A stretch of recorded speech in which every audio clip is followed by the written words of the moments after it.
Jump up, kick back, whip around and spin. And then we jump back, do it again. Ninjago, Ninja, come on, you do it again. We just jump up, kick back, whip around and spin. Alright, what's poppin', yo? Welcome back to a new YouTube video. And today we're taking a look at Ninjago Season 3 and what my opinions on it. We have taken a look at all the Teenage Mutant Ninja Turtles. And now we are going to be taking a look at the other ninjas of Lego, which is Ninjago, obviously, and it is being another fandom I am a part of, and I absolutely adore. It is my comfort show. I watch it all the time, and I keep up to date with it. I've been watching it since it first came out, and I'm sticking by it, because fuck it, why not? It's a good show. So today we're taking a look at Season 3, and we are going to be taking a look at all the seasons one by one from Ninjago. Season 3 is where I really thought Ninjago was starting to get interesting, and the season is called Rebooted, and it is the third season of the computer-animated television series Ninjago Masters Ninjutsu. The series was created by Michael and Tommy. The season aired from 29th of January to 26th of November. Holy shit, that took like a whole year to air. Following the second season, titled Legacy of the Green Ninja. There is 8 episodes in this season, apparently, all being 20 minutes long. So, let's get into it. This season starts off with all 4 ninja being teachers in the monastery, and I don't really remember why they were being teachers, it just sort of made them teachers. Following them saving Ninjago from the Great Devourer last season and it destroying the city. They then go back to Ninjago on a school trip, with it all being technified, all futuristic, floating buses, big mechs, massive skyline of technologically advanced cities and buildings. They then get called up to Cyrus Borg's office after taking a tour of his building, and they meet Pixel and Cyrus Borg. Cyrus Borg is like the new president, the new lead head scientist of all of this, who sort of led Ninjago through its technological evolution. We then also have Pixel, which is his robot assistant, who later falls in love with Zane. But continuing on, they get given these sort of new outfits and new techno blades hidden in a black tarp because of the Overlord is secretly running this whole operation of the futuristic Ninjago. He is, I think he's like a virus code. He's like a bunch of code, and he's like a bunch of virus traveling through Ninjago City. And he gets Pythor to help him, who is the hooded one, the masked one. He's wearing a white cloak, and he's secretly running it all as well, trying to help him in the background, where he's manipulating Cyrus Borg to help him in the foreground. The ninja then have to battle their way through massive hordes of robot ninjas, which are called Nindroids, and just like Zane, another Nindroid, because they copied his hard drive when he first walked in, and they started production on all these Nindroids to attack them. However, they are going down an elevator, and these technoblades activate, the camera sees, they put on their ninja suits, their new ninja suits, and then they go out to pretty much attack, but these blades don't do any damage. They are built for hitting technological items, technology, and making it theirs. So if they hit a mech, boom, that mech is now theirs. And it will change to fit them. It'll get like a red wrap for Kai, black wrap for Cole, blue wrap for Jay, and white wrap for Zane. They then continue to shut down some cell towers to stop connection to Ninjago City and try and shut everything down.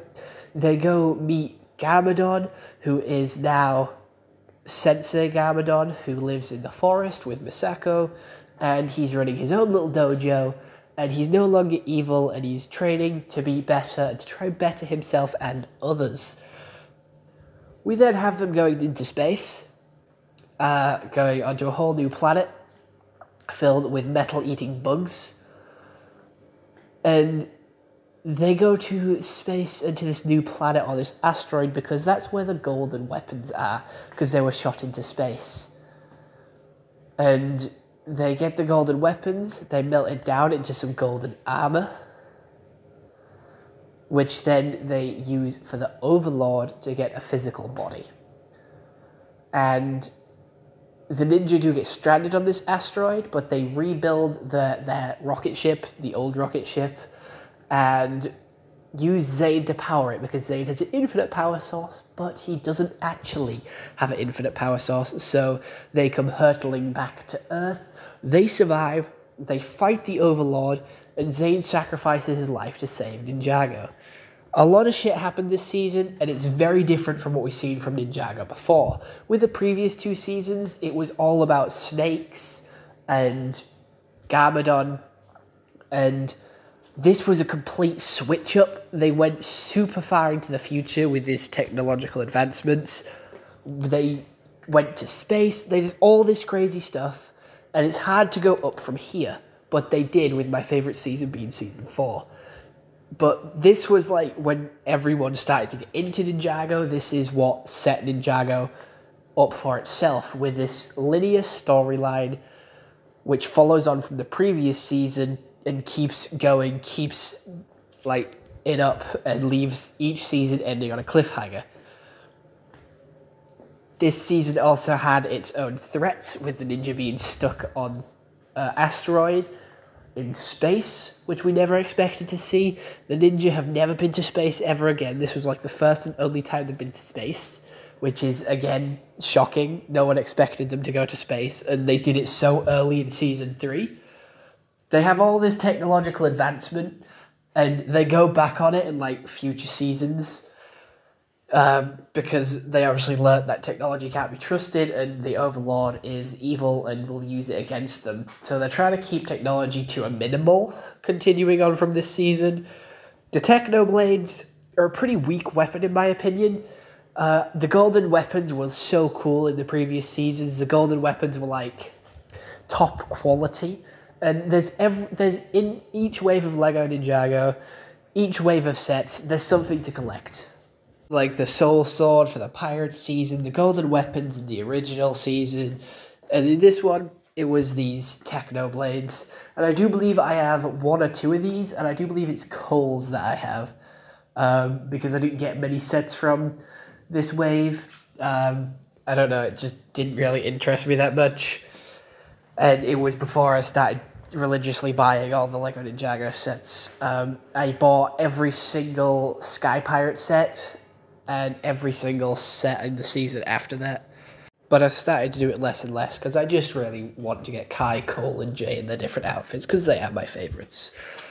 But anyway, back to this season. Animation is still at a decent... It's not excellent. It still looks really clay-like, and Kai's hair isn't actually a Lego piece.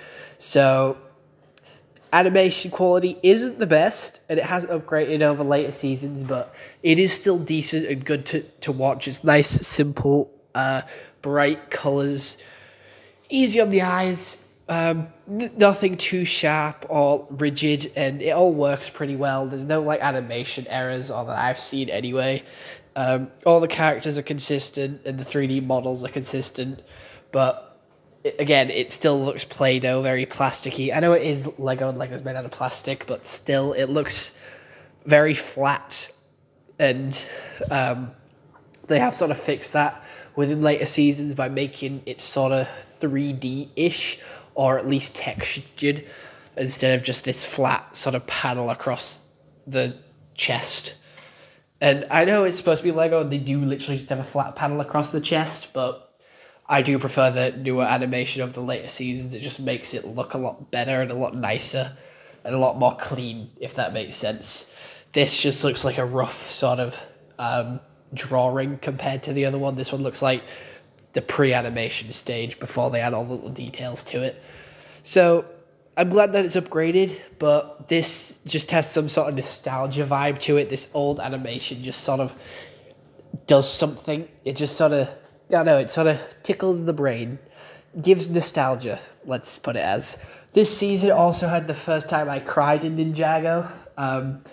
Zane is my 4th favourite character, with it being Kai, Jay, Cole, Zane. I don't really know why I cried, because, again, I'm not a big fan of Zane. He's my 4th favourite, but there's a big gap like between him and Cole. So I don't know why I cried, but it was just such an emotional season. And I remember rushing home from school to watch this when it first came out, and it had me in tears. And I was just looking at my little Ninjago collection, looking at Zane being like, "You're dead. Oh no." And it just really upset me. But that's what I mean. It added stakes, and it added consequence. And it added so much like emotion to the characters. And the voice actors did such a good job with their emotion. Like, Kai was really angry and upset. Nia was crying. Cole was trying to comfort Nia. So was Jay, because again, it was this season that they had the sort of rivalry and the love triangle where Jay and Cole both like Nia, but Cole and Nia are more suited together because of the machine that said so. Even though Nia and Jay like each other, and Nia doesn't really like Cole, but, you know, the machine told her that she did, so she sort of got manipulated by a machine, which just caused conflict within the team and arguments between Cole and Jay. And those two have the strongest friendship, so to see them arguing with each other really affects the team dynamic and really affects them in battle, because they're going to be arguing against each other in the battle instead of arguing against the enemy. So it does cause a lot of consequences, and there is so many different sort of small little actions that count to something later on in the season. Like, Wu turns into an evil robot, he turns into like an evil cyborg, and he fights Garmadon at one point, which is so like sort of twist of the roles, because it's Garmadon that's the evil one, and it's Wu who's the sort of good guy, and they're brothers and they've been fighting forever, so to have the role reversal as well was really good. So there's just so many cool sort of differences that really made this season special compared to other ones. We had a character die, which we've never had before in Ninjago. It sort of added a lot of meaning to this season, even though they overrid it in the next season, but we'll talk about that later. At this point, when this season came out, it added tension, it added reason, and it added sort of consequence and cause and effect to each season and each sort of, you know, episode with the linear storyline that Ninjago has. And I just like it. It's just little plastic ninjas running around, doing cool stuff, going to space, doing stuff we never expected. And when the Teenage Mutant Ninja Turtles went to space, that wasn't a good season. That season flopped, and it flopped hard. But I will talk about that at a later date.